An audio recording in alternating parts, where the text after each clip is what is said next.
Halo, selamat berjumpa kembali mahasiswa Universitas Terbuka pada tutorial ketiga mata kuliah pengantar matematika mata 4101 modul 3 dan modul 4. Materi master tutorial online dibuat oleh Diah Paminta Rahayu, Universitas Terbuka. Saya tutor Anda, Fatia Fatima. Pada inisiasi ketiga, materi yang akan kita bahas adalah fungsi, kedua sifat-sifat fungsi, yang ketiga fungsi komposisi, yang keempat adalah fungsi inverse. Setelah mengikuti tutorial ini, diharapkan Anda dapat pertama, menjelaskan konsep fungsi di antara dua himpunan atau pada himpunan dengan contoh-contohnya. Kedua, menentukan domain dan range fungsi-fungsi sederhana. Ketiga, menjelaskan sifat-sifat fungsi dan contoh-contohnya. Keempat, menjelaskan fungsi komposisi, menentukan fungsi komposisi dari fungsi-fungsi yang diberikan, beserta domainnya. Dan yang terakhir, menentukan fungsi inverse untuk fungsi satu-satu beserta domainnya. Terkesan cukup banyak ya untuk inisiasi ketiga ini. Jangan lupa pada inisiasi ketiga, selain kita ada diskusi 3, juga ada tugas 1 yang harus Anda kerjakan. Tapi jangan khawatir, kita akan bahas setiap materi ini. Yang pertama adalah fungsi. Kita lihat definisi. Diberikan dua himpunan A dan himpunan B yang tidak kosong, fungsi dari A ke B ditulis F.2 A tanda panah ke kanan B. Begitu ya cara penulisan fungsi dari A ke B. Jadi setiap kali Anda melihat notasi seperti ini, maka dikatakan fungsi dari A ke B. Didefinisikan sebagai kaitan setiap anggota A dengan satu dan hanya satu anggota B. Ingat, setiap anggota A, jadi tidak ada anggota A yang tidak kita ambil, dengan satu dan hanya satu anggota B. Di B-nya tepat satu. Jika fungsi dari A ke B, jadi artinya jika notasi ini merupakan suatu fungsi, maka artinya apa? A disebut sebagai domain, F disingkat DF, B disebut sebagai kodomain F. Range F atau istilah lain adalah jelajah F disingkat RF. Didefinisikan RF sama dengan Fx di mana X anggota dari DF. Untuk A anggota dari A, FA anggota dari B disebut sebagai nilai fungsi F untuk A. Oke, kita lihat contoh ya. Contoh 1. Jika diberikan dua himpunan A sama dengan 1, 2, 3, 4, 5 sebagai anggota himpunan dan B anggota himpunannya A, B, C, D, E, F yang tidak kosong, didefinisikan F1 sama dengan A, F2 sama dengan A, F3 sama dengan B, F4 sama dengan D, dan F5 sama dengan D. Bagaimana cara kita menggambarkannya? Seperti ini. Jadi kita gambarkan himpunan A 1-5 anggotanya. Kemudian kita gambarkan himpunan B A sampai F ya. Baik. Coba langsung kita perbaiki.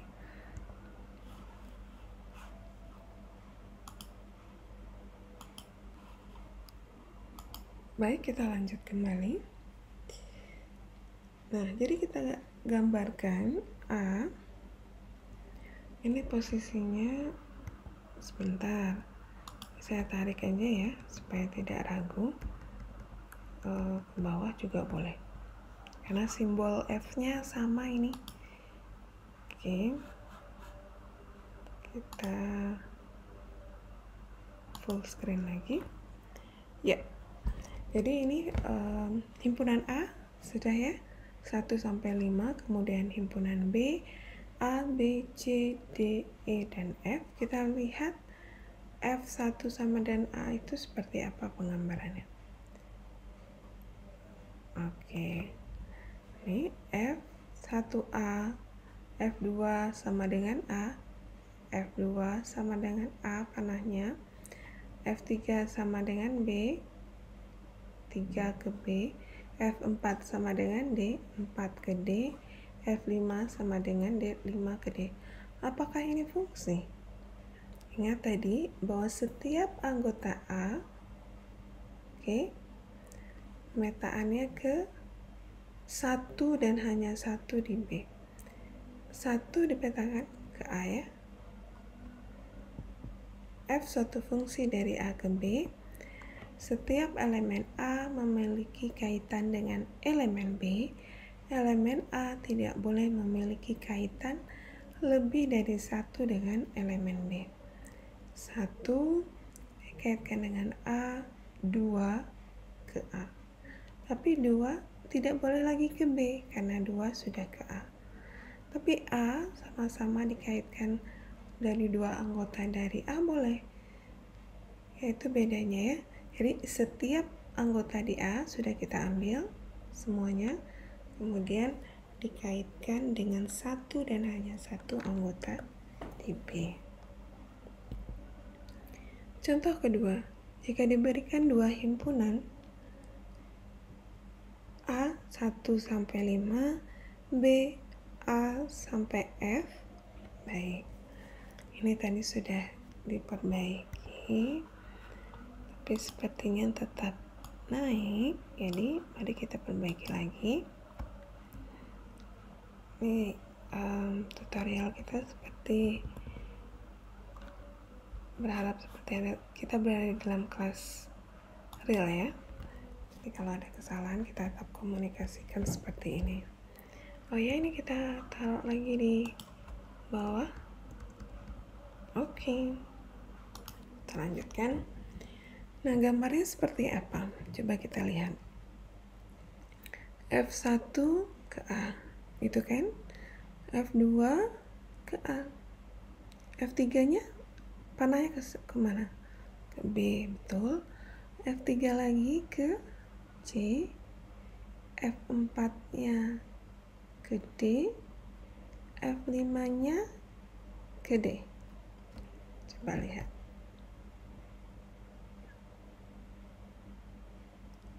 Oke, apakah ini fungsi? Ya, benar. Karena ada 1 anggota himpunan di A yang kita kaitkan 2 di B. Sementara tadi apa definisinya? Setiap anggota A ini hanya boleh dikaitkan 1 dan hanya 1. 1 dan hanya 1. Oke? Dari 3 ke A, 3 ke B. Jadi tidak boleh diduakan deh.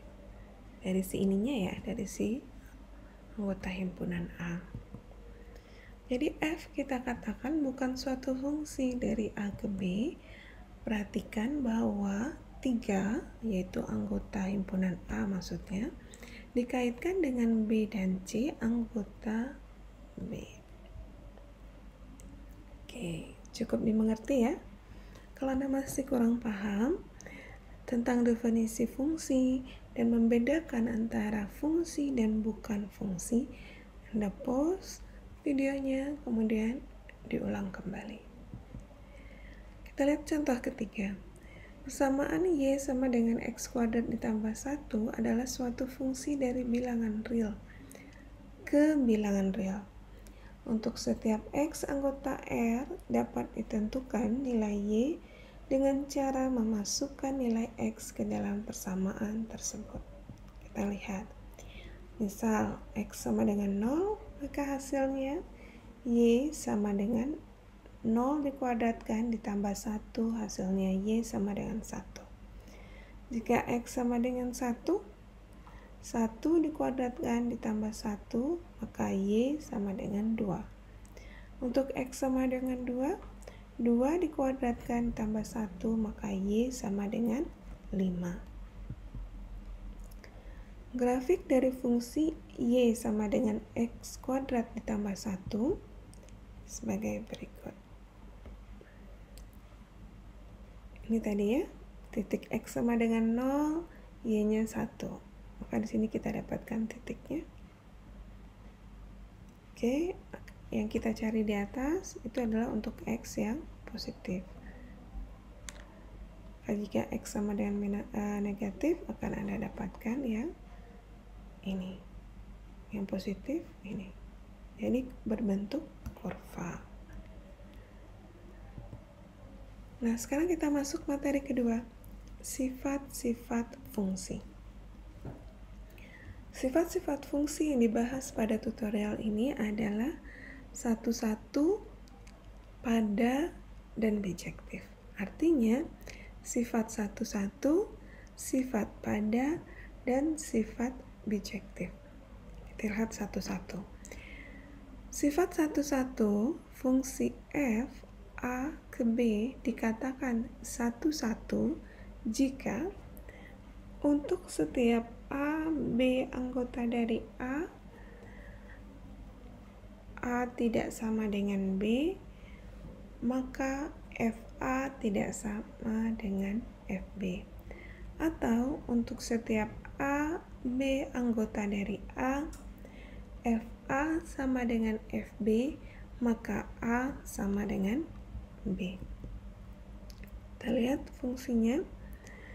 A ke b, 1, 2, 3, 4 anggota dari a, b anggotanya adalah a, b, c, d, dan d. Coba lihat keterkaitannya, 1 ke A, 2 ke C, 3 ke B, 4 ke D. Apakah ini sifat satu-satu? Perhatikan bahwa anggota kodomen F boleh tidak memiliki kaitan dengan anggota domain F, E. Dengan anggota domain F yaitu E. Range dari F, A, B, C, D merupakan himpunan bagian dari kodomen F, B. Ingat ya istilah domain, kemudian kodomen, serta range, apa maksudnya? Silakan kembali dilihat definisinya, di post dulu videonya, kemudian presentasinya bisa dilihat pada presentasi definisi tentang fungsi.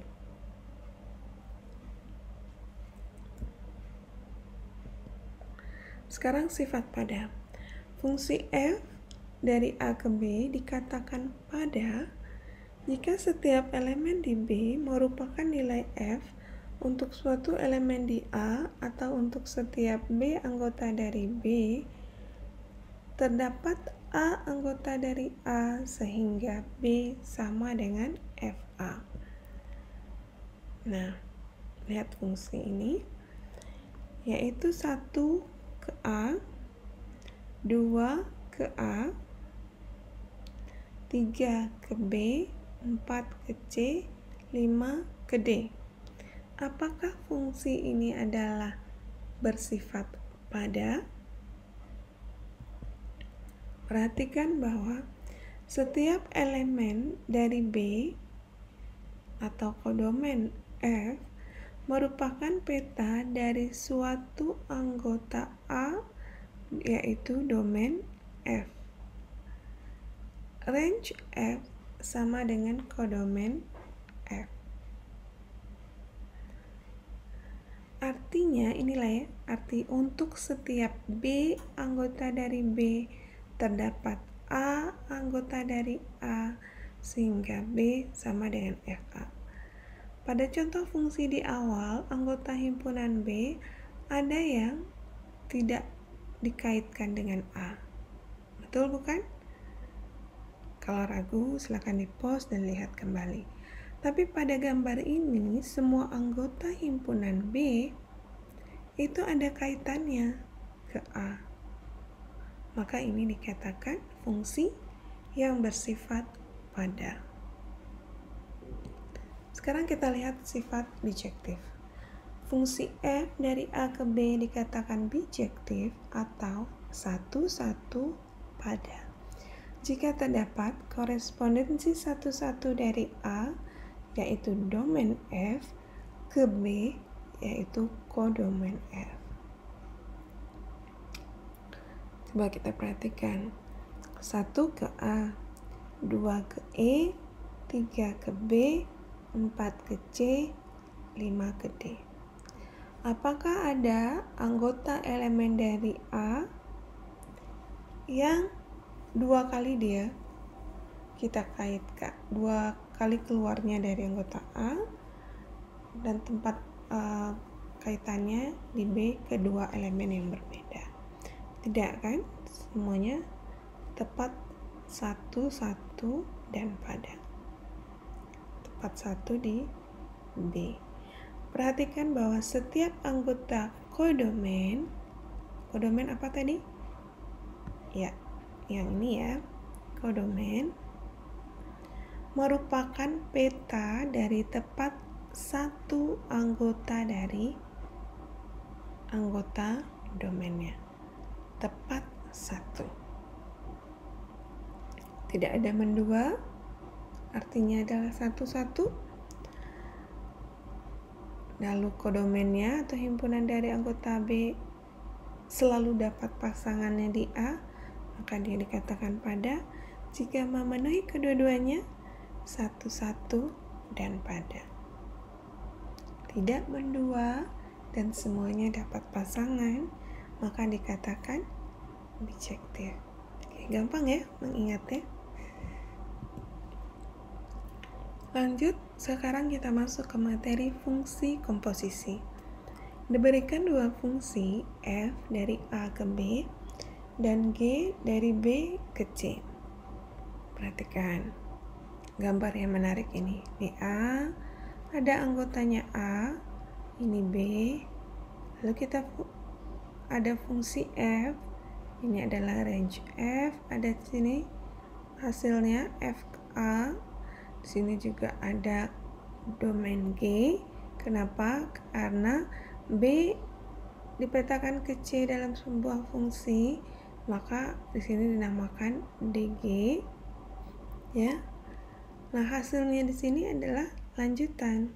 Artinya ini A ke C ini dinamakan G, komposisi F, G, F, A. Oke, kita lihat. Didefinisikan fungsi H, yaitu dari A ke C sebagai berikut. A anggota dari A. Oke, A kecil. Kemudian FA hasilnya sama dengan B. B ini anggota dari B. Oke. Kemudian anggota B anggota dari B ini dibuat fungsi lagi, yaitu dengan fungsi yang kedua, fungsi G, maka simbolnya menjadi GB, di mana GB ini anggota dari C. Nah, HA sama dengan G, kita tulis ya, FA. Ingat, A itu sumbernya dari mana tadi? Anggota dari himpunan A besar. Maka jika rangkaian seperti ini disebut fungsi komposisi. Kita tulis H sama dengan G bundaran ya F. Oke. Oke. Fungsi komposisi G bundaran F dari A ke C. Pertama, F fungsi A ke B, kemudian ada fungsi lagi namanya G, di mana fungsi tersebut dari B ke C. Lalu yang kedua, range F otomatis beririsan dengan domain dari G. Ya, karena dia berlanjut tadi, tidak boleh sama dengan himpunan kosong. Oke, kita lihat domain fungsi komposisi. H sama dengan G bundaran F. Maka domain G bundaran F sama dengan A anggota dari domain F, di mana FA anggota dari range F beririsan dengan domain G. Sambil dilihat ilustrasi tadi ya, bayangkan itu subset dari DF. H sama dengan F bundaran G. Bagaimana bentuk domain fungsi komposisinya? Domain F bundaran G sama dengan A anggota DG, maka GA anggota range G beririsan dengan DF subset dari DG. Pada umumnya, DG bundaran F tidak sama dengan domain F bundaran G, karena ini tadi definisinya ya. Contoh, diberikan fx sama dengan x dikurang 2 dan gx sama dengan akar dari x. Maka coba kita perhatikan. G bundaran F, penulisannya G fx. Artinya fx kita kerjakan dulu nih. Baru hasil dari fx ini, atau istilahnya range tadi ya, itu yang kita masukkan menjadi dasar awal atau modal awal yang akan kita bawa kepada fungsi dari G. Fungsi dari G ini bentuknya seperti ini. Oke? Ya, coba kita lihat. Sekarang G. Nah, fx tadi apa? Fx kan ini x kurang 2. Masukkan. Nah, x kurang 2, kalau G di dalamnya kurungnya x sama dengan akar x. Kalau di dalam kurungnya 2, maka di sini x-nya diganti dengan 2. Good. Sekarang kalau di dalam kurungnya x dikurang 2, maka di bawah tanda akar ini hasilnya apa? Ya, betul. X dikurang 2. Oke, cara memahaminya dulu ya. Sekarang kita lihat. Range dari F adalah bilangan real. Ya, ini kan bilangan real semua nih. Nah, berarti domain G sama dengan 0 ke tak hingga. Walaupun range F itu bilangan real, boleh negatif, tapi untuk di bawah tanda akar, ingat, itu semuanya positif. Jadi dari 0 sampai tak hingga menjadi domain G. Nah, range F beririsan dengan domain G, hasilnya apa? Karena range F tadi bilangan real ya, lalu beririsan dengan domain G yang harus positif. Artinya adalah ya, dari 0 ke tak hingga. Lalu apa domain G bundaran F? X di mana fx anggota dari range F irisan dari domain G. Sudah kita dapat tadi ya, ini deh. Oke. Maka X di mana fx anggota dari ya 0 ke tak hingga. Kita tulis ulang, X di mana fx tadi apa? X dikurang 2 anggota 0 sampai tak hingga sama dengan X. X-nya besar sama dari 2. Boleh kita tulis seperti itu. Ya kan? Nah, di sini X dikurang 2. Ini mulai dari 0, maka istilahnya adalah X besar sama dari 2 atau 2 sampai tak hingga. Lanjut, coba kita lihat F bundaran G. Apa hasilnya? F bundaran G artinya GX dulu yang kita kerjakan.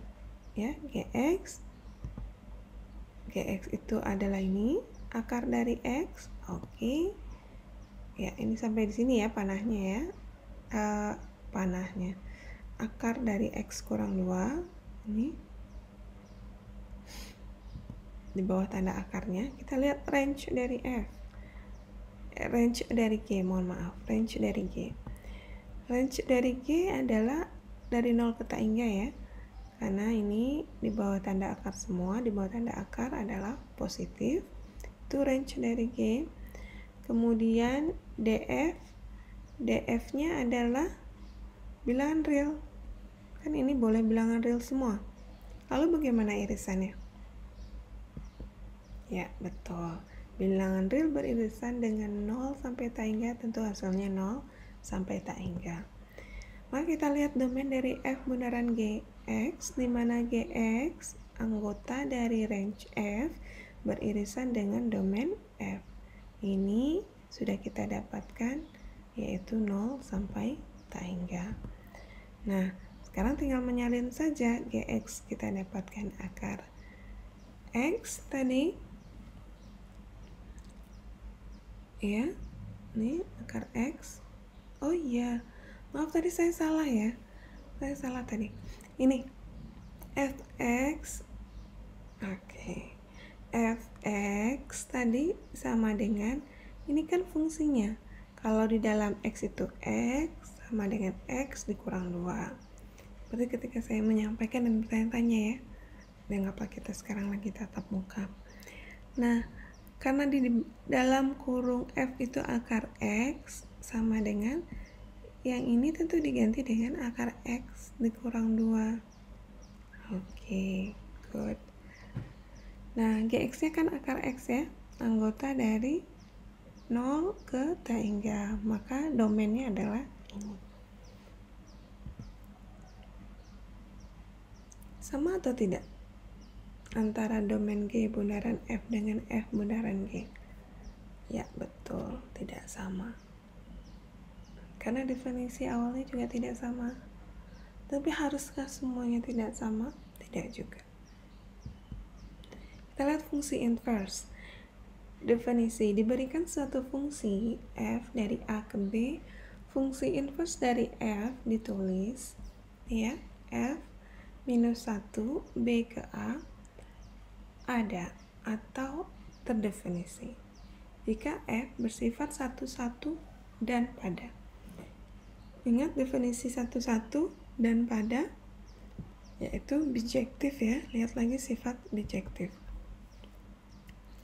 Sekarang bagaimana cara mencari fungsi inverse? Diberikan suatu fungsi fx sama dengan 2x dikurang 4. Maka fungsi inverse-nya seperti apa? Pertama, tulis fungsi fx sebagai y. Oke. Y sama dengan 2x dikurang 4. Ini fx-nya ditulis sebagai y. Ini salin.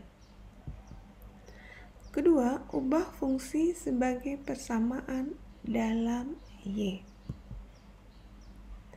2x sama dengan y ditambah 4. X sama dengan y tambah 4 per 2. Oke ya? Jadi sekarang persamaannya dalam y. Kalau tadi ini persamaannya dalam x. Oke, istilah kalau saya ngajarin ke ini yang sederhananya, tinggalin x sendiri gitu. Oke, itu bahasa gaulnya aja ya. Supaya dia ketemu persamaan dalam y. Karena ini kan x-nya ada pendampingnya ya. Lalu dibuat supaya x-nya tinggal sendiri, maka hasilnya pasti persamaan dalam y. Kemudian ganti y dengan x dan x dengan y. Maka f inverse y sama dengan y tambah 4 sama dengan per 2 sama dengan y per 2 ditambah 2. Ini idealnya adalah F inverse X sama dengan X per 2 ditambah 2 setelah kita gantikan.